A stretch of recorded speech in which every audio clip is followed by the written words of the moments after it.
안녕하세요, 다이카우스입니다. 아이고, 이 아이 엄청 예쁘죠?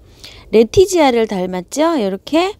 근데 안에는 완전히 그냥 황금색입니다. 한 송이 똑같죠? 매직잼 골드예요. 아, 정말 예쁘죠? 안에가 완전히 이렇게 노랗게 황금색입니다. 이렇게 돼 있는데요. 매직잼 골드요. 아까 그 매직잼 골드 요 아이랑 똑같이 생겼죠? 요거는 레티지아예요. 이렇게 아주 모습은 똑같은데 그거는 황금색으로 돼 있죠? 아, 오늘도요. 그 온도가요. 아침에 영하 5도까지 내려왔는데 지금 아직 영상 1도가 안 되고 0.몇 지역 온도는 그렇게 나오고 있네요. 그런데 남부지방에는 굉장히 많이 따뜻한가 봐요. 저희는 지금 낮 기온도 뭐 영상 뭐 한 5도 이 정도 나오는데요. 지금 하우스 온도가 10도예요. 그래서 조금 쌀쌀해요. 하우스도요. 그래서 아직 문을 못 열어놓고 있어요. 지금 시간은 12시 한 10분 정도 됐습니다. 한 1시나 정도 되셔갖고 베란다에 계시는 분은 저처럼 이렇게 간엽을 안 키우시는 분들은 환기를 시켜도 될 것 같습니다. 이 아이 지금 오늘 분갈이 한 지가 3일째인데요. 그날 첫날 물을 흠뻑 주고 아직 물은 주지 않고 있어요. 요렇게 물을 그 뿌리를 다 틀었잖아요. 그날 흠뻑 줬거든요. 요 분이 마를 때까지 저는 물을 안 주고 요렇게 관리를 한답니다. 그래서 지금도 이렇게 보시게 되면 아직 여기 흙이 촉촉하잖아요.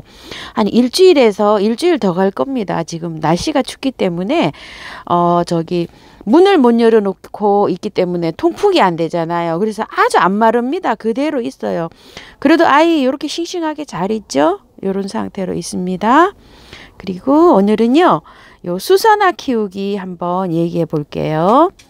이렇게 해서 작년에 제가 9월 달에 여름에 요 수선화 구근을 말렸었잖아요. 그래가지고 이렇게 심었는데요. 작년 제가 이걸 옥상에서 키울 때 수선화를 그 옥상 그 노지에 있죠. 밭에다가 이거를 심었는데 정말 추운 한 영하 17도 18도 이렇게 내려가니까 이 아이가 얼어가지고 그 다음에 안 나오더라고요. 후리지아도 그렇고. 그래서 제가 이렇게 화분에다 이렇게 심었습니다. 이렇게 심었는데 오늘은 요 수선화 키우기 잠깐 한번 말씀드려 볼게요. 제가 빨리빨리 말씀드릴게요. 요거는 백합목과 수선화과 여러 해살이 풀입니다. 요게 원산지는 지중해 연안이라 그러고요. 동북아시아, 우리나라, 중국, 뭐 일본 뭐 이렇게 해서 다 동북아시아이죠. 이런 데도 많이 분포돼 있다 그럽니다. 꽃말은 자존심, 자아도치. 가을에 구근을 심고 아유 죄송합니다. 봄에 이렇게 개화를 합니다. 아주 일찍 피는 것 같아요. 양지 바른 곳에 이렇게 심으면 약간 이 아이는 평지보다 있죠. 약간 비탈해진 그런 언덕 같은 데 있죠. 그런 데 심으면 배수가 잘 돼가지고 굉장히 이 아이는 잘 자랍니다. 그리고 종류는 여러 가지가 있어요. 겹꽃, 펄꽃, 색깔도 뭐 노란색, 이중으로 된 거, 살색, 주황색, 흰색 정말 많더라고요. 이름도 뭐 여러 가지가 있어요. 근데 저는 요거 작년에 한 포트 사다가 이렇게 꽃을 보고 여름에 말렸다가 이렇게 다시 심은 겁니다.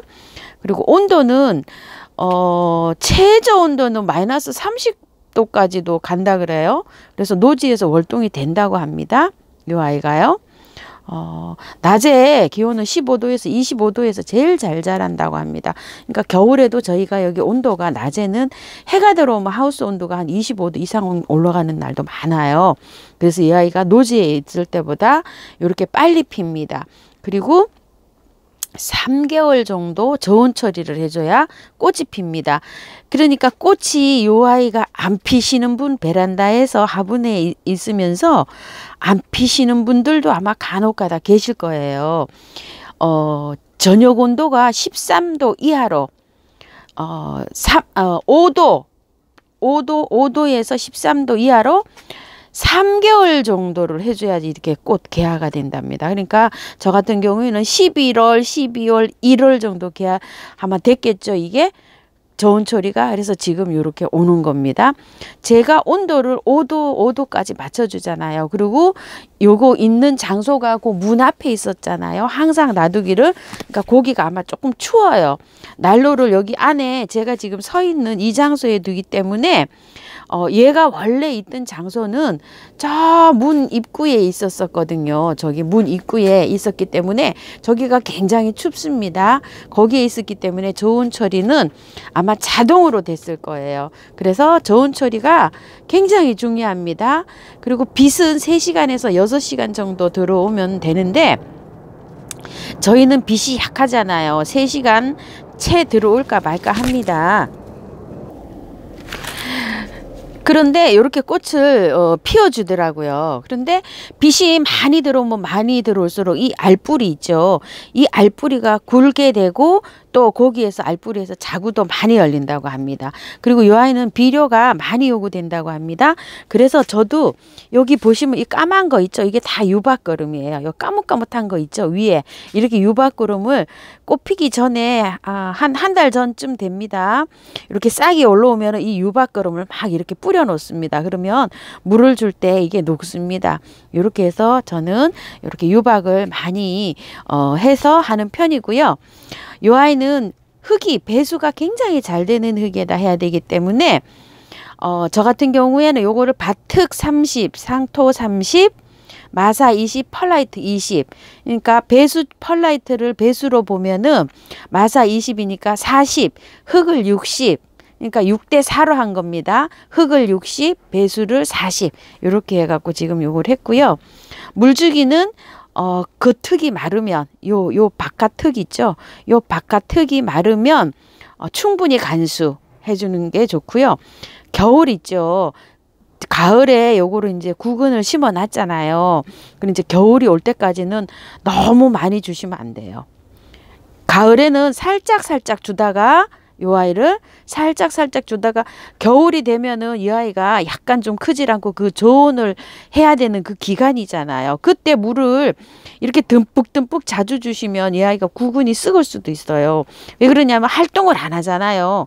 요 싹이 나오지를 않고 있는 상태예요. 그래서 가을에 구근을 심고서는 거의 뭐 한 달에 한 번 살짝 주고 또 한 달 지나서 완전히 바짝 마른 상태에서 이렇게 주시고 요 아이가 요 새싹이 올라오기 전까지는 물을 아주 줄여서 줍니다. 진짜 소량으로 이렇게 해서 주시다가 싹이 나오면 그때부터 듬뿍 주시면서 겉흙이 마르면 이제 흠뻑 줍니다.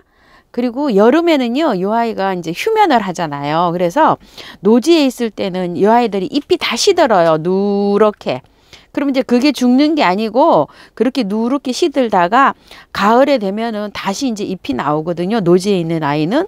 그런데 여름에 있는 아이는 이 아이를 저 같은 경우에는 다 캡니다. 이게 한 5월, 6월 달 되면 잎사리가 노랗게 마르면 있죠. 이 아이를 구근을 다 캐가지고 바짝 말려갖고 양파망 같은데 넣어가지고 시원한 그늘, 바람이 잘 통하는 그늘에서 이 아이를 말렸다가 9월에 다시 심습니다.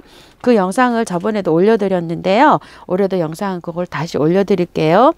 그리고 노지에 심을 때는 이걸 심을 때 있죠. 평지에서는 요렇게 좀 흙을 요렇게 골을 요렇게 만드셔서 약간 북돋아서 그 위에 심어 주시는 게 좋아요. 배수 때문에 그렇습니다. 그런데 이제 약간 언덕 같은 데 있죠. 그런 데는 배수가 잘 되잖아요. 그런 데 심을 때는 그냥 심으셔도 돼요. 근데 저처럼 이렇게 화분에 심으실 때는 지금 구근이 이렇게 밑으로 다 들어갔잖아요. 저 같은 경우에. 그런데 요렇게 심으셔야 됩니다. 요렇게. 구근이 요렇게 나올 정도로. 요렇게 심으셔야 됩니다. 요렇게 심는 건 잘못 심은 거예요. 지금 요렇게 심은 거 잘못 심은 겁니다. 구근이 요렇게 3분의 1 정도 보이게 심으셔야 돼요. 요 아이도 이렇게 보이죠? 이렇게 보이게 심으셔야 됩니다.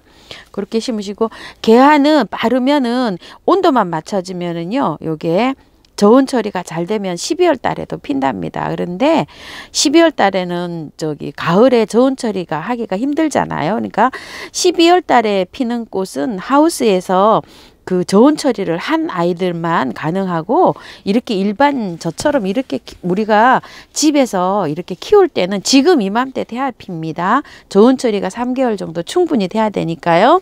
그래서 개화를 하면은 노지의 거는 뭐 4월 이렇게 4월 3월 말에서부터 한 4월에 필까요? 그 정도 필 것 같아요. 그리고 요 아이가 이제 꽃이 지고 나잖아요. 그러면은 꽃대를 잘라줍니다. 요 아이가.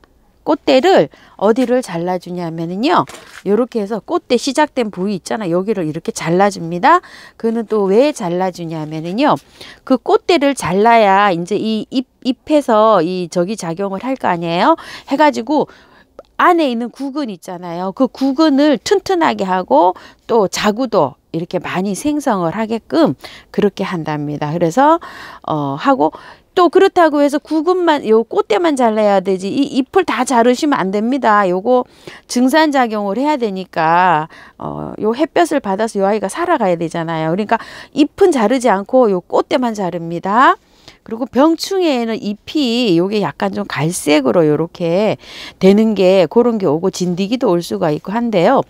점 무늬병, 여기 막 점이 빵빵빵빵 요렇게 생기기도 해요. 그럴 때는 살충제를 쳐 주셔야 됩니다. 그리고 아유 죄송합니다. 이제 그렇게 돼서 5월 달이나 이제 이렇게 6월로 넘어가는 그때에 되면 이 잎이 다 이제 그 마르잖아요. 그럴 때 화분을 쏟아 가지고 구근을 캐서 요렇게 말리시면 됩니다. 한 그늘에서 한 일주일 정도 충분히 말리셔야 돼요. 바짝 말리셔야 됩니다. 바짝 말려가지고, 그런데 양파망 같은데 넣으셔가지고 요렇게 해서 말려서 가을에 다시 하시면 됩니다. 번식은 구근을요, 구근이 이렇게 분화라고 하잖아요. 여기 밑에서 이렇게 막 생깁니다. 여기도 보면 큰 대가 있고 옆에 이렇게 새끼가 나왔잖아요. 아가가 나왔잖아요. 거기 밑에 구근이 또 하나 되거든요. 그거를 쪼개면 됩니다. 그렇게 해가지고 나누기를 해서 하면 돼요. 그리고 지금 이제 사오시는 경우가 많잖아요. 요거를 예뻐서. 근데 이제 노지에 심으시는 분들은 흙을 털어서 심으실 수도 있고 그냥 심으실 수도 있고 이렇게 한데, 제 생각입니다. 상토가 많이 섞여 가지고 오잖아요. 그러면은 밭에다가 노지에 심으실 때는 다 털고, 이게 물에 약간 좀 담가 놨다가 이렇게 흔들면 두두두두두 그게 흙이 다 털립니다. 그러면 노지에 심으실 때 좀 털어서 심어 주시고요. 저처럼 이렇게 화분에다 심으시는 분들은 그냥 이렇게 빼서 앉혀가지고 바깥에다 상토를 조금 채워서 그렇게 해서 꽃을 보시면 좋으실 것 같아요. 그건 왜 그러냐면 5월, 6월 달 돼서 어차피 이 아이를 캐잖아요. 그러니까 분갈이를 다 털어서 하실 필요가 없죠. 그런데 이제 하단에다 심으시는 분들은 계속 거기다 그냥 놔두잖아요. 여름에 안 캐거든요. 그 자리에 둡니다. 그렇기 때문에 흙을 다 털고 심어주시면 좋을 것 같아요. 이건 제 생각입니다. 자, 이렇게 해서 오늘은요, 요거 수선화 키우기 한번 얘기해 보았습니다. 여기 예쁩니다. 저희 것도 요렇게 해서 여기 바깥에 하나 있고 또 안에 하나 있고 요렇게 해서 겹입니다. 요렇게 해가지고 수선화 키우기, 아이고 오늘은 함께 해봤는데요. 요걸 예뻐서 키우시는 분들은 참고하셔서 예쁘게 키우시기 바라겠습니다. 다육하우스였습니다. 감사합니다.